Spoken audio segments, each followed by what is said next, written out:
Hello everybody! When I start the critique, just a heads up, sorry if the video isn't a proper full 1920 by 1080. I'm recording from my drawing tablet. It has a smaller aspect ratio. This video is mostly for a YouTuber Kenzo. Check out Kenzo's Twitter or X, whatever you want to call it. Check out his channel, and he's on a podcast called The Legion of Memers, so check that out as well.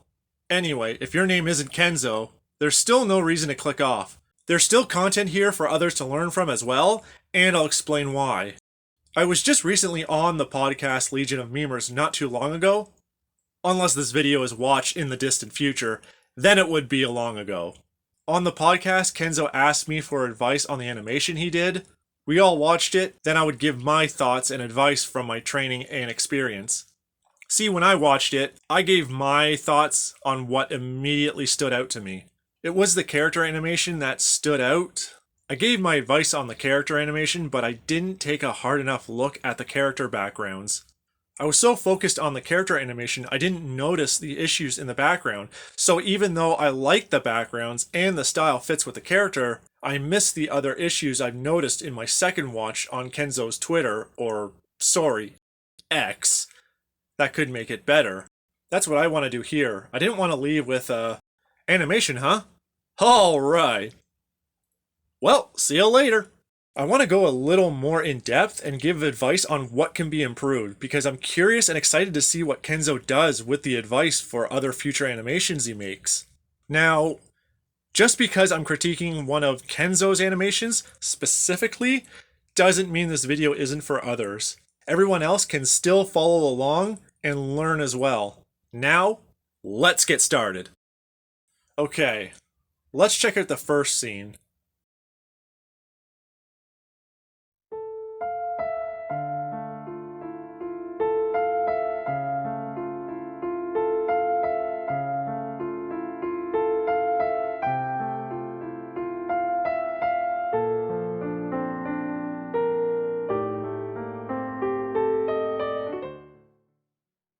Okay, before we get into the next scene, let's go back to the previous scene and see what we can find. Okay. Let's move on over to Krita. Kenzo said he uses Procreate, but it really doesn't matter what program you use, as long as it works and has the tools you need. I also have Adobe Photoshop, but it's CS6 version. The CS6 was the last version you could buy without a subscription. I bought it with a college student discount at the time. That old version is missing tools I need. On my new laptop, I can't download the Adobe CS6 version for some reason. They actually break my computer, where I can't restart and load into the desktop. I don't know why. I actually have to go to factory reset to fix it. I don't know why that happens, so I use Krita because it's free and it has more tools. I'm sure the paid programs have even more tools, but I'm fine with Krita right now. This is how it starts, and this is where the scene ends, just before it fades. This gives me a full view of the background. There are a few issues that I'm noticing, but first I want to find the perspective. The best way to find it here is to use the edges of the road. And here is where the lines meet, and how we get to the horizon line. It looks like the road doesn't go to the end of the horizon line, more like it curves down a hill. I mean, that's fine. Also about the road, I use the same perspective line principle on these street lines. I can't remember exactly what they're called. Now, the street line is pretty well aligned with mine. Maybe the original vanishing point is a little more to the right, so the street line isn't fairly accurate. I would say use a line tool for the street line to avoid making it look so wobbly in different sizes. There's something off about the end of the road when it curves. It looks like the road gets bigger and the street line is closer to one side of the road. I would extend the road further, extending the hill with the road. I would also extend the bushes. You don't really need that gap. I wasn't sure if that's extra road or another pathway like a Y road. I would also have the bushes continue as if they're going along with the road, going down the hill. Something to help with making curves for the roads, there's actually a few ways to do that. One is making a grid. The other is a 3D model. I'll talk more about the 3D model in the next scene. You see where the X is, that's where the center of the road is, which is where the street line would be following along. Now how do you make the grid? I make a square, then make a line from corner to corner. Then I just repeat to the next corner and the squares will remain the same size in perspective. No matter how big the square is, the middle should always be the same. Now, I got a little lazy here, which is not what you want to do, but this is generally the idea. Going from corner to corner is like adding 2 more vanishing points for the rest of the square corners to follow. Speaking of extra vanishing points, I'm going to look towards the buildings. On the left side of the ground plane, it looks like it's going down a hill, which is why the houses look like they're over a hill. The houses have decently good perspective on them. They pretty much work if they're just one floor. I mean, the only fixes or touch-ups is I'd make the roofs a little straighter. The top of the roofs are close to the horizon line, and this is a 1-point perspective. So I would make the roofs straight. I would also align the windows a bit more. I mean, some of the windows look different, but for the windows that are the same, you could also just make one window and then copy and paste into another location. There is a proper way to make windows that look the same and aligned, but that's more for tall buildings. For the tower, there's not much that needs to be changed. I would just align the one side with the vanishing point. Most of the houses work. However, except for one, and that's this house. That house is at a different angle, so it's going to need a new vanishing point, except that vanishing point has to be on the horizon line. There are certain exceptions to the rule, but a house has to be straight and livable. That house would be on a slant. There's no way you could live in that house. It wouldn't work.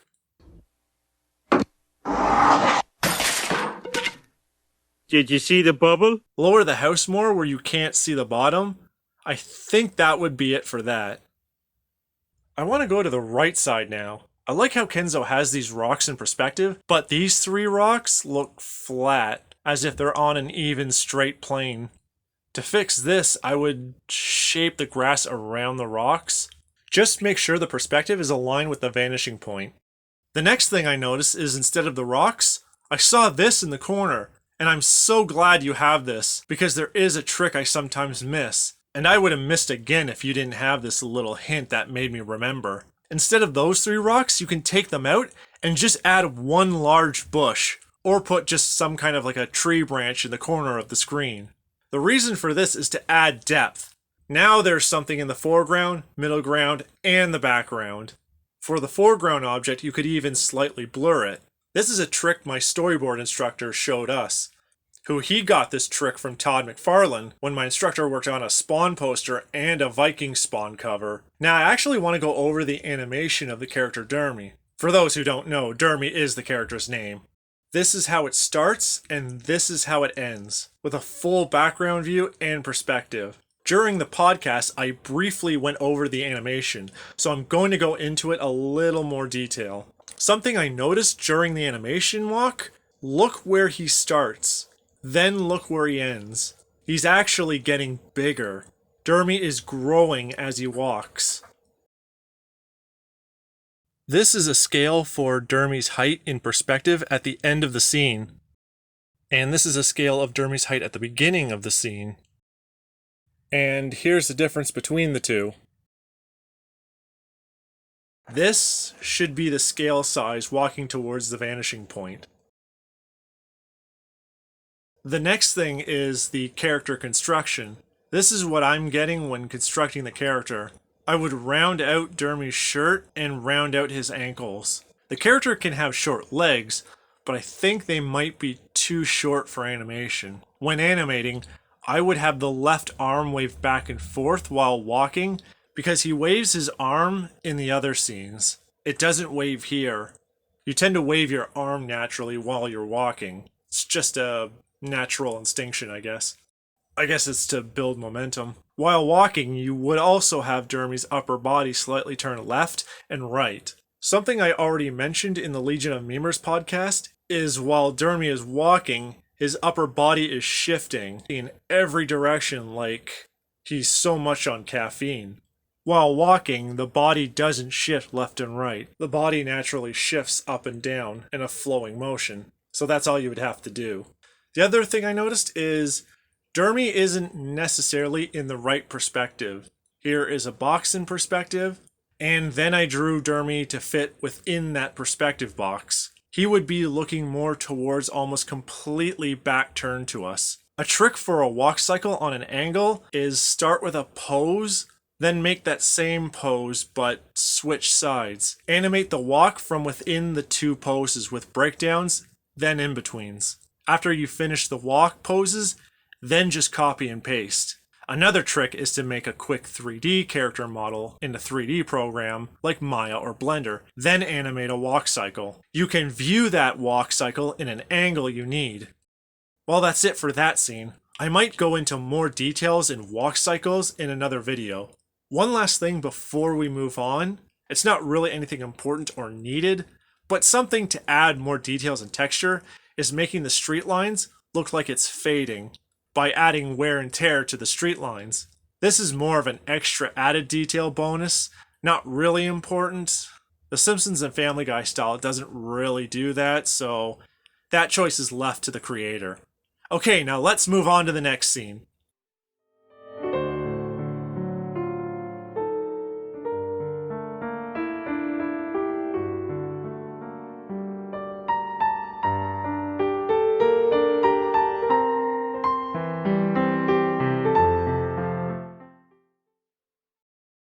I'll start with Dermy's character walk cycle first. I mentioned on the podcast the line work on the arm could be more consistent. There's a way to do that. Timing on the arm could use some improvement by making the arm slow down when it reaches the end of the swing. The other problem I see here is the upper body slightly shifting in all directions again, like there is a jitter in his movement. It just has to smoothly bounce up and down.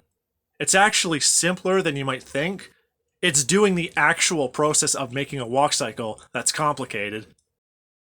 Next, I made a construction for Dermy. I have the elbow of the arm slightly back and pushed out a bit more. I also added more volume and shape to the arm. It was looking a little wonky. Then I added the clothes over top of the construction. I'm now going to go over the background. When trying to figure out the perspective, I'm going to do the same thing as I did with the last scene. I'll use the edges of the road to find the vanishing point and the horizon line, since the horizon is right above Dermy. During the walk, I noticed he is above the horizon line, then walks under it. That makes Dermy look like he's a giant, then shrinking. So the reason for that is the horizon line is also the eye level of the camera or the viewer. Dermy would still be walking just underneath the horizon line instead of just moving the background. The best approach to this would be the background zooming out from a zoomed in position while Dermy is walking underneath the camera's eye level to maintain his proportions and his size. You could still have Dermy also zooming in towards the camera, as long as he maintains within that eye level, like staying underneath the horizon line. Next, I want to touch on the background. We've figured out the perspective and the horizon line. The perspective this time is a 2-point perspective. Now let's see how everything fits in perspective. I made a grid again in the scene, but it got too messy, which made me lazy again, which is something you don't want to do. You should make a full grid, especially if you don't have a full grasp on how perspective works. Make the grid lighter and less messy as possible. Keep practicing until you have a good grasp on it. By using the grid, I made the street and the street line. I just drew what I needed from the grid. By following the grid and street, the bending looks smaller. This street looks tilted, as if it was meant for Hot Wheels cars. The street I made has a bit more of a harder turn following the grid. I noticed the street line isn't following the middle of the road in perspective. Again, Kenzo may have a different vanishing point in a different location. I also have a longer road with a bit more of a curve to it. You can use the grid to make the road curve even more, Or another trick you can do is use a 3D model from a 3D program like Maya or Blender. I made a 3D road from Blender with more of a curve. I also made a longer road, but I think I pointed the camera too low. I would have to fix that, but for now, let's just stick with the closer road. The next thing is past the road. I'm not sure if that is a cliffside or not. If it is, I would put an extra ground like dirt on the edge of the road with a guardrail. If it's not, I would have the hills end and not connect with the road. The next is this corner. I'm not sure what's happening here. It looks like a hill, but it doesn't work with the edge of the mountain. I'm not getting a sense of perspective and volume with that mountain so close to the road behind a hill. I think something like this would be better replace the mountain with trees. Or remove the hill and push the mountain back. I notice, Kenzo, you have a house in the background. Do you want to know how big that house is? I'm saying that with a huge smile on my face. That house is this big compared to Dermy, side by side. That is a small house with a big door. Remember what I said before about the horizon line being the camera's eye level? It's only slightly above Dermy, so that house is small. So to fix this is to make the house bigger. The house looks like a one-floor house. To help, you can draw a quick Dermy to scale in perspective. Now you can draw a house that looks right. Draw a house with maybe some trees in the back, or bring the house closer. That's it for that scene, as far as I'm aware. Now on to the next.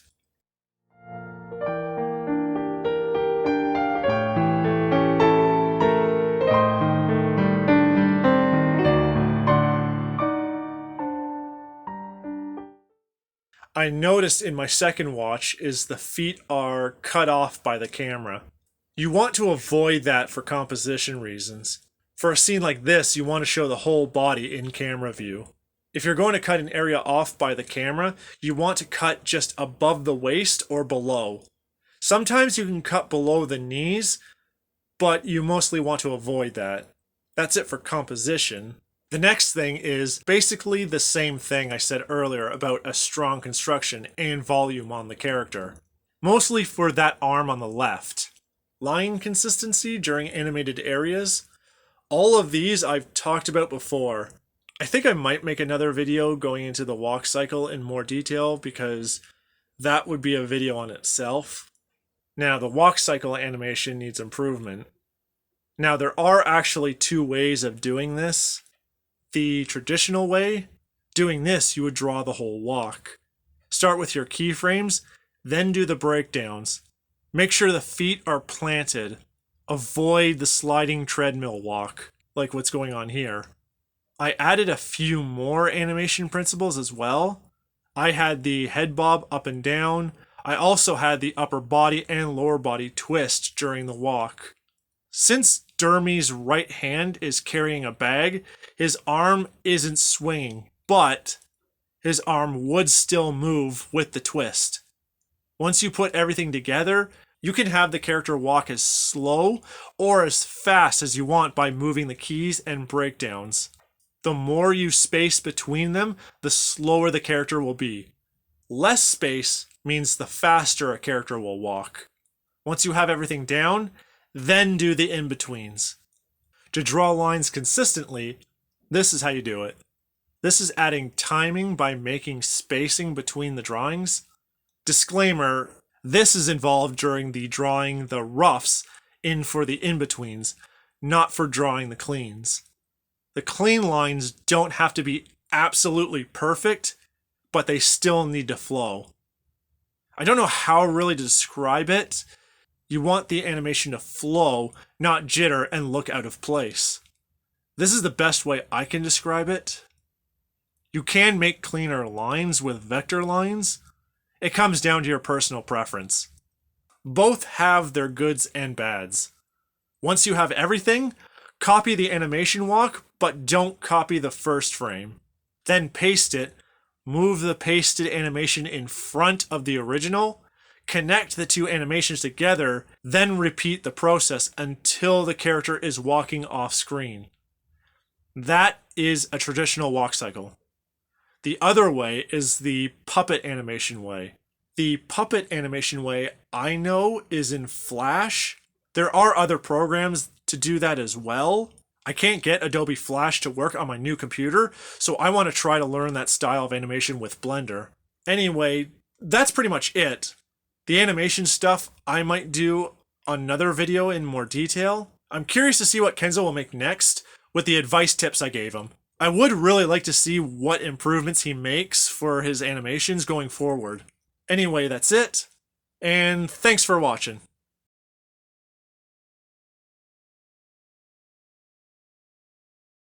If you made it this far into the video, don't forget to hit the like and subscribe button.